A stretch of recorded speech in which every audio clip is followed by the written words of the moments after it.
मैं एस.बी. सिंह। प्यारे बच्चों, आज हम आपको एक्सप्लेनेशन या हिंदी में व्याख्या लिखना बताएंगे।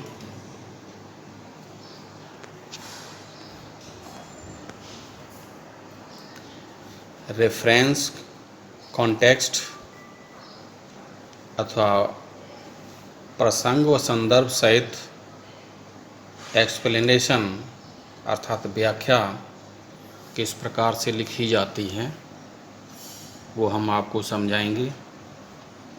हमारी पाठ्य पुस्तकों में से एक गद्यांश, पैसेज या एक पद्यांश, stanza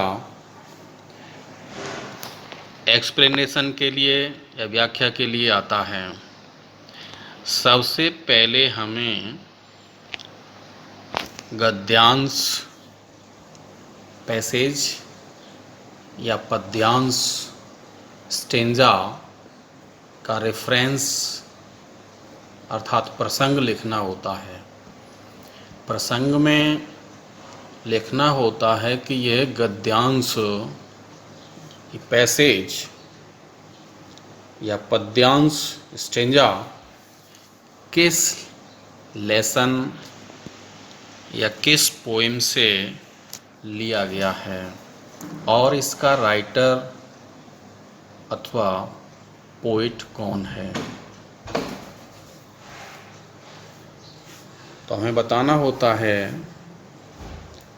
these lines are taken from the lesson, उसके बाद लेसन का नाम, रिटन बाई, फिर राइटर का नाम।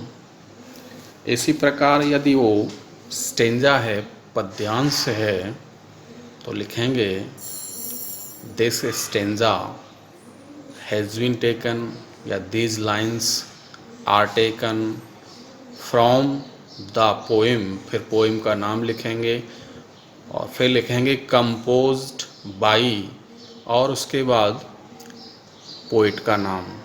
इसी प्रकार हिंदी में प्रसंग में कि प्रस्तुत पंक्तियाँ हमारी पाठ्यपुस्तक का नाम के पाठ, फिर पाठ का नाम से ली गई हैं और इनका लेखक, फिर लेखक का नाम लिखेंगे। ऐसे ही पद्यांश है तो लेखक की जगह रचयिता आ जाएगा, ये अंतर है। इसके बाद जो है कॉन्टेक्स्ट अर्थात संदर्भ लिखना होता है। संदर्भ में ये बताना होता है कि ये गद्यांश या ये पद्यांश, ये पैसेज या स्टेंजा यहाँ ये आया है, इससे पहले क्या बात या क्या कहानी चल रही थी और किसके बारे में यह लाइनें कही गई हैं। इसके बाद नंबर आता है एक्सप्लेनेशन अर्थात व्याख्या लिखने का। एक्सप्लेनेशन अर्थात व्याख्या में जो बात उस गद्यांश, पैसेज या पद्यांश, स्टेंजा में कही गई होती है, उससे ही अपने शब्दों में सरल भाषा में छोटे छोटे सेंटेंस बनाते हुए लिखना होता है।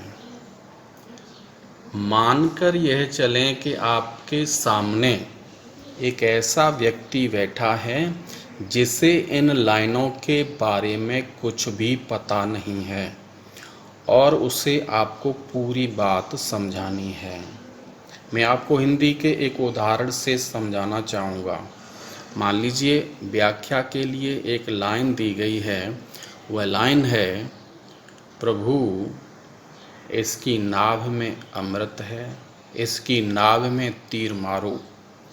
तो आप रेफरेंस एंड कॉन्टेक्स्ट अर्थात प्रसंग व संदर्भ लिखने के बाद एक्सप्लेनेशन व्याख्या में लिखेंगे, राम और रावण का युद्ध चल रहा है।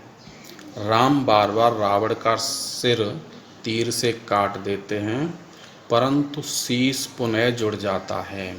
तब विभीषण जी रामचंद्र जी से कहते हैं, हे प्रभु, रावण की नाभ में अमृत है, पहले इसकी नाभ में तीर मारकर इसका अमृत सुखाओ और उसके बाद इसका वध करो।